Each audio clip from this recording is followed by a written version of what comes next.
नमस्कार दोस्तों, कैसे हैं आप। एक बार आपका स्वागत है कोटा संस्कृत क्लासेज में। मैं आपका दोस्त आशुतोष वैष्णव आज आपको बताऊंगा कि समास क्या होता है, समास की परिभाषाएं क्या हैं और हमारी जो परीक्षाएं होगी उसमें किस प्रकार के प्रश्न पूछे जाएंगे। तो आज हम शुरू करने जा रहे हैं एक संस्कृत का बहुत ही बेहतरीन टॉपिक जिसका नाम है समास। सबसे पहले हम बात करेंगे कि इस वीडियो के अंदर हम क्या क्या पढ़ने वाले हैं। इस वीडियो में सबसे पहले हम पढ़ेंगे कि पूरे समास का, कि समास क्या होता है, उसकी परिभाषाएं क्या है, उसके प्रकार कितने हैं, उसका विस्तार से हम विवेचन करने वाले हैं। उसके बाद बोर्ड परीक्षाओं में आए हुए 60 से अधिक प्रश्नों का हम यहाँ पर सॉल्यूशन करने वाले हैं। समास का अर्थ, परिभाषा, प्रकार और प्रत्येक प्रकार का अलग अलग विस्तार से विवेचन। कम से कम समय में पूरा टॉपिक करने का हम पूरा प्रयास करेंगे। और क्या होगा, टॉपिक पूरा पढ़ने के बाद में, बहुत महत्वपूर्ण बात बता रहा हूं मैं आपको कि टॉपिक पूरा पढ़ने के बाद में समास में आने की 100% गारंटी। आप किसी भी परीक्षा में ये नहीं कहेंगे कि हमें समास नहीं आता है, या आज से आपका समास का जो डर है वो खत्म हो जाएगा। ये टॉपिक हिंदी, संस्कृत और अन्य भाषाओं, जो भी जिसमें समास का टॉपिक है उसके लिए बहुत ही महत्वपूर्ण है, बहुत ही लाभदायक रहेगा। चलिए शुरू करते हैं।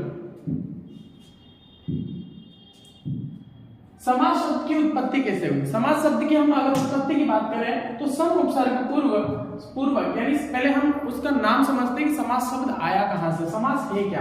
तो सम उपसर्ग के पूर्व अस धातु से घ्य प्रत्यय लगने पर समास शब्द बना है। इसका अर्थ होता है संक्षिप्तीकरण। संक्षिप्तीकरण का मतलब होता है छोटा रूप, संक्षिप्त मतलब छोटा।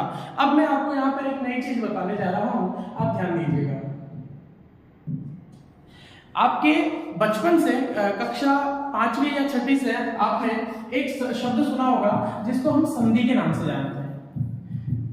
संधि और समास में क्या अंतर है, अगर आपको ये अंतर समझ में आएगा तो आपकी आधी चीज या 50% चीज वैसे ही समझ में आ जाएगी।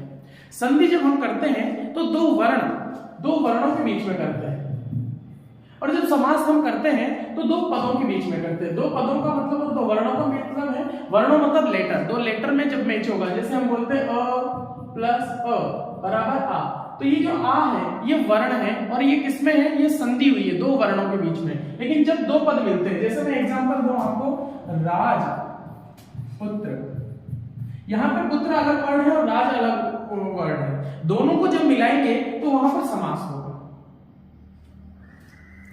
अब हम आगे बात करते हैं समास की परिभाषा की। समास की क्या परिभाषा हो सकती है। तो जैसे संधि की परिभाषा है कि दो वर्णों से मिलकर के जो विकार उत्पन्न होता है उसे संधि कहते हैं, उसी प्रकार से हम समास की परिभाषा बनाएंगे कि जब दो पद आपस में मिलते हैं और संक्षिप्त रूप बनाएंगे तो उसे क्या कहते हैं, समास कहते हैं। समय कम होने के कारण मैं आपको स्लाइड में बता रहा हूं और आप इसको पॉज करके वीडियो को आप नोट्स अपने तैयार कर सकते हैं। संक्षिप्त करना अर्थात अनेक पदों को एक पद हो जाने को समास कहते हैं।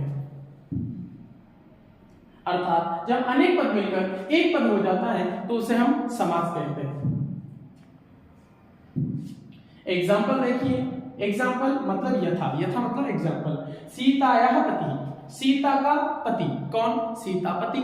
ये दो अलग अलग वर्ड थे, दो अलग अलग पद थे, उनको हमने एक कर दिया तो सीतापति वर्ड बना और इसे ही हम क्या कहेंगे, समास कहेंगे। आई थिंक आपको समास शब्द समझ में आ गया होगा कि समास क्या है, समास की परिभाषा क्या है। आप अपनी परिभाषा भी बना सकते हैं कि समास का अर्थ क्या है। अगर आपको समझ में आ गया कि समास दो पदों को जोड़ने से बनता है तो आप परिभाषा अपनी स्वयं की बना सकते हैं।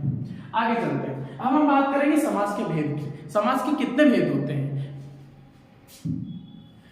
संस्कृत भाषा में समास के मुख्य रूप से 4 भेद होते हैं। 4 ही के होते हैं। हिंदी भाषा में अगर आप समास पढ़ेंगे तो वहां पर 6 प्रकार के होते हैं। यहाँ मैं नाम 6 के ही लिखूंगा, लेकिन आपका प्रॉब्लम सॉल्विंग के लिए बाद में मैं एक स्लाइड में बताऊंगा कि क्यों संस्कृत में 4 प्रकार के होते हैं और हिंदी भाषा में 6 प्रकार के समास होते हैं। देखिए, पहला आपका समास है अव्ययभाव समास, दूसरा आपका समास है तत्पुरुष समास, फिर कर्मधारय समास, द्विगु समास, द्वंद्व समास और बहुब्रीहि समास। ये 6 प्रकार के आपके समास होते हैं। चलिए, प्रॉब्लम सॉल्विंग क्या थी कि 6 प्रकार के थे, लेकिन सर आपने लिखा कि संस्कृत में 4 प्रकार के समास होते हैं। जी हाँ, संस्कृत में 4 प्रकार के क्यों होते हैं, क्योंकि देखिए समास में प्राय 2 पद होते हैं, पहला पद और दूसरा पद। पहले पद को हम पूर्व पद कहते हैं और दूसरे पद को हम उत्तर पद कहते हैं। पूर्व पद और उत्तर पद का अर्थ पदार्थ, जिस पदार्थ की प्रधानता होती है, यानी अगर फर्स्ट वाला इंपॉर्टेंट है, प्रधानता इंपॉर्टेंट, अगर फर्स्ट वाले की इंपॉर्टेंट है तो फर्स्ट वाला प्रधान होगा, दूसरे की इंपॉर्टेंस है तो दूसरा वाला प्रधान होगा। दोनों में जिस शब्द की प्रधानता होगी वो वहां पर देखेंगे। देखिए उसी के अनुसार समास की संज्ञा होती है। पुरुष होता है, तत्पुरुष का भेद, तत्पुरुष समास में हमेशा उत्तर पद यानी पीछे वाला पद प्रधान होगा, अव्ययभाव समास में हमेशा आगे वाला पद प्रधान होगा। आपका जो द्विगु समास और कर्मधारय समास है इसमें भी तत्पुरुष के ही समान दूसरा वाला पद यानी उत्तर पद प्रदान होता है, इसीलिए द्विगु समास को और कर्मधारय समास को तत्पुरुष समास के अंदर रखा गया है। अर्थात जो समास है आपका अव्ययभाव ये अलग है क्योंकि इसमें प्रथम पद प्रदान होता है, दूसरा तत्पुरुष, उसी के अंदर आता है कर्मधारय और द्विगु, क्योंकि ये दोनों का जो उत्तर पद है यानी दूसरा वाला पद है वो प्रदान होता है, इंपॉर्टेंट होता है। और लास्ट में आपका बहुब्रीहि और द्वंद्व ये दो समास होते हैं। चलिए आपका प्रॉब्लम सॉल्व हो गया होगा, अगर कोई भी फिर भी प्रॉब्लम है तो आप कमेंट करके बता सकते हैं। हम पहले बात करेंगे अव्ययभाव समास की। देखिए बहुत ही इंटरेस्टिंग टॉपिक है अव्ययभाव समास। क्या है देखिए,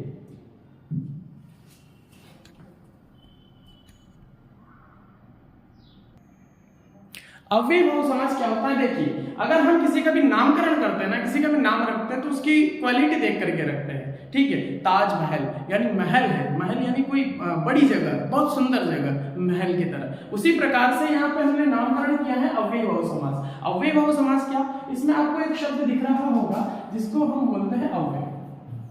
अव्यय क्या होते हैं, अव्यय वे शब्द होते हैं जो स्त्रीलिंग, पुल्लिंग, नपुंसकलिंग और किसी भी उसको किसी भी तरीके से प्रयोग करें तो वो बदलेगा नहीं। जैसे मैं आपको हिंदी में समझाता हूं, जैसे मैं यहाँ लिखता हूं कहा, संस्कृत में कहा को बोलते हैं हम पुत्र।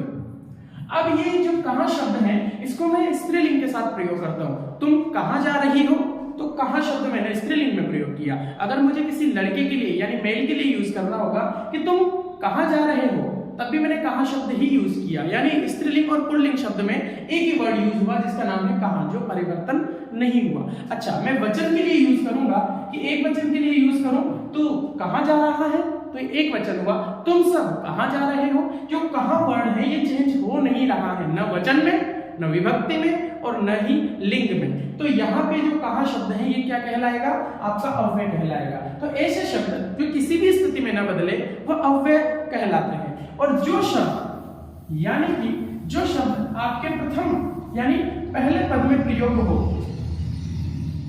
पहले पद में जो शब्द आए अगर यहाँ पे अव्यय आता है तो वो समास कहलाता है अव्ययभाव समास। चलिए इसको विस्तार से समझते हैं।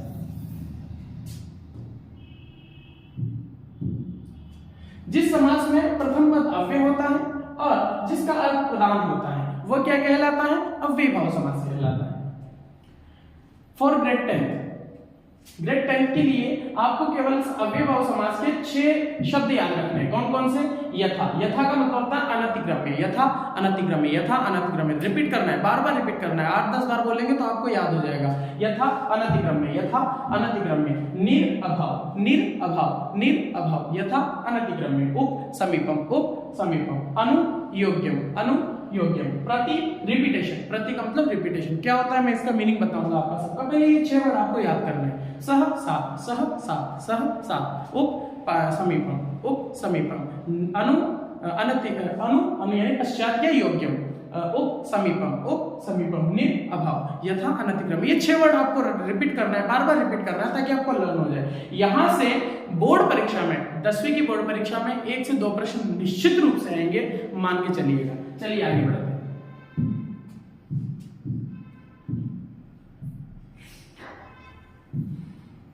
देखिए एग्जाम्पल देखिए अव्ययभाव समास के। जैसे वहां आया यथाशक्ति, या यथा लग करके कोई सा भी शब्द आया। अब ये जो यथा शब्द है ये अव्यय है। अब यथा से कोई सा भी शब्द आपके आए, आपको उसके पीछे देखना है अनतिक्रम्य। यथाशक्ति लिखा हुआ है, देखिए क्या लगाना है आपको, शक्तिम अनतिक्रम्य, शक्तिम अनतिक्रम्य, यथाशक्ति शक्तिम अनतिक्रम्य।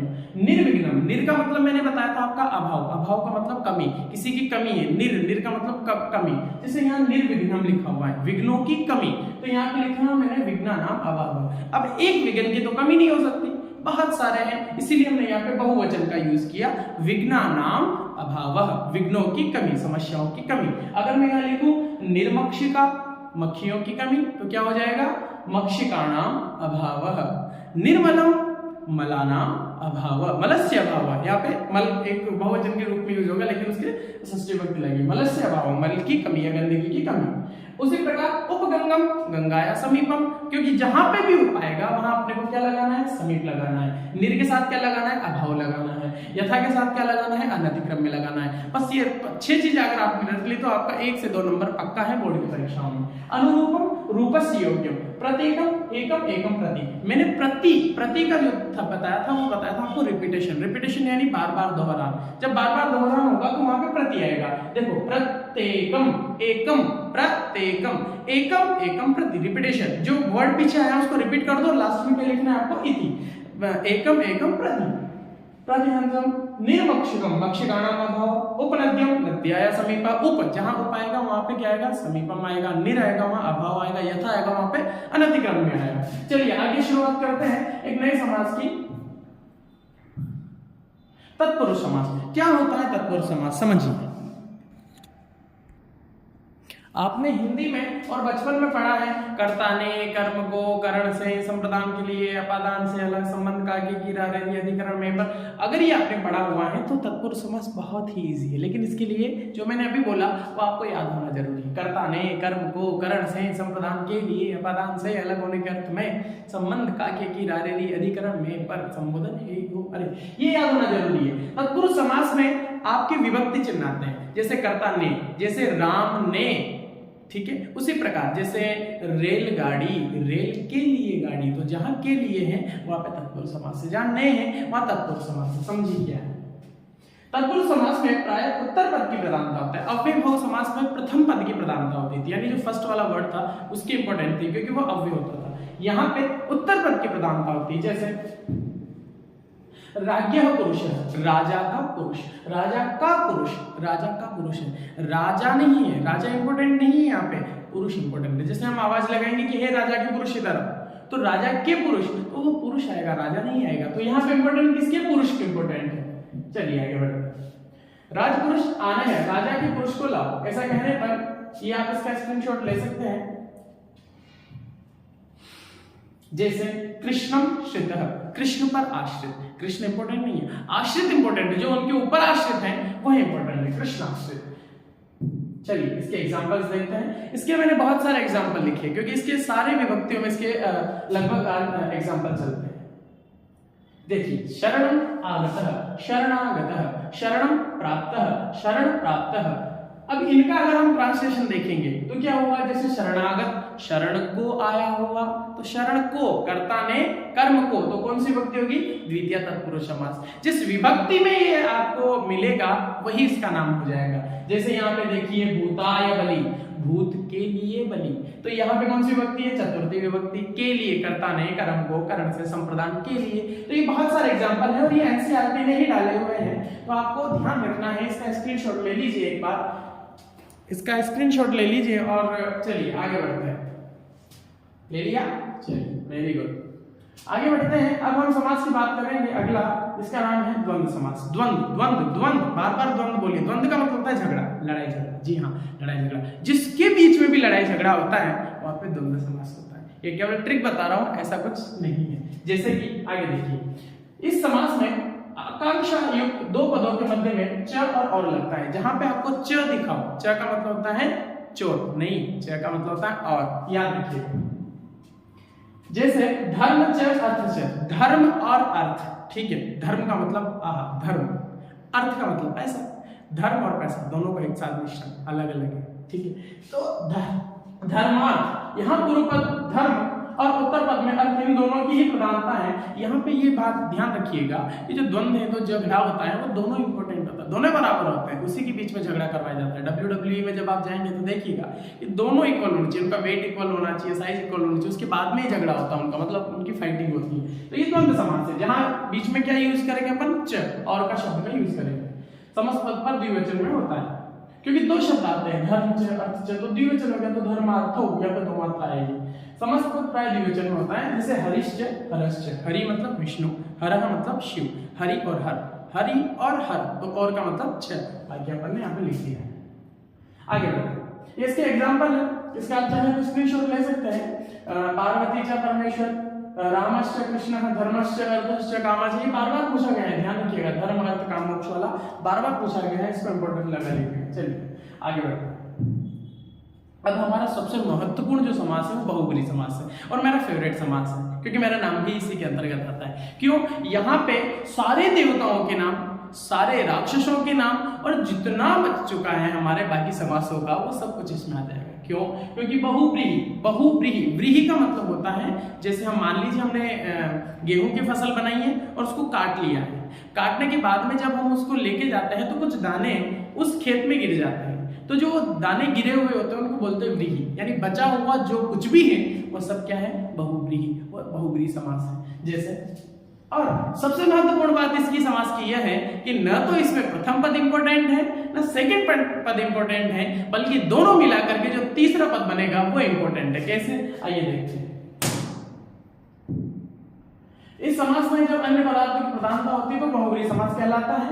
इस समास में न तो पूर्व पद प्रधान होता है न ही उत्तर पद प्रधान होता है, अपितु दोनों को मिलाकर के कोई अन्य पद का बोध होता है, पदार्थ के विशेषण के रूप में बनता है। ये इंपॉर्टेंट देखो, पीतम अम्बरम यस्य स, पीतम यानी पीला, अंबरम यानी कपड़ा, यस्य स पीले कपड़े पहनते हैं वो, या जिसके पीले कपड़े हैं वो कौन है? भगवान विष्णु। यहाँ पे विष्णु की बात हो रही है, तो न तो कपड़े इंपॉर्टेंट है न पीले इंपॉर्टेंट है, बल्कि भगवान विष्णु इंपॉर्टेंट है। इसीलिए यहाँ पर कौन सा समास होगा? बहुब्रीहि। और मैंने आपसे बोला था सारे देवताओं के नाम, सारे राक्षसों के नाम किस में आएंगे? बहुब्रीहि समास में आएंगे। आगे बढ़ते हैं। इसके एग्जांपल देखिए, बहुब्रीहि समास के बहुत सारे हैं। महांतो बाहु यस्य स, महाबाहु यानी विष्णु, जिसकी बहुत सारी भुजाएं हैं। इस प्रकार से दश आननान यस्य स, दशानन का नाम किसने नहीं सुना? रावण सरकार। किसमें? आपके बहुब्रीहि समास में। पीतम अम्बरम ये बता दिया। चत्वारि मुखानि यस्य स, चार मुख किसके? भगवान ब्रह्मा के, ब्रह्मा जी। चक्रम पाणौ यस्य स, जिसके हाथ में चक्र है, कौन है? वो भगवान कृष्ण। तो यहाँ पे दोनों पद इंपॉर्टेंट नहीं है, बल्कि कोई तीसरा पद इंपॉर्टेंट है। जैसे विष्णु, शिव, पार्वती, और ये सारे किसके भेद हैं? आपके देवताओं के नाम है, तो ये सारे किस में आने वाले हैं? आपके बहुब्रीहि समास में आने वाले हैं। चलिए, बहुत धन्यवाद आपका कि आपने ये वीडियो देखा, पूरा देखा। कोई भी अगर चीज समझ में नहीं आई तो आप मुझे बताइएगा, मैं आपको एक और वीडियो बना करके समास का आसानी से सारे समासों का भेद बता दूंगा। इसमें लगभग 60 से ज्यादा वीडियो हमने बनाए, 60 से ज्यादा उदाहरण हमने इसमें प्रस्तुत किए हैं। वो सारे बोर्ड की दृष्टि से बहुत महत्वपूर्ण है, क्योंकि वो बोर्ड की साइड से ही लिए गए हैं। तो आप पढ़ते रहिए। आज मिलते हैं एक नए टॉपिक के साथ में। कौन सा टॉपिक आपको पढ़ना है आप कमेंट करके बताइए। तब तक के लिए धन्यवाद।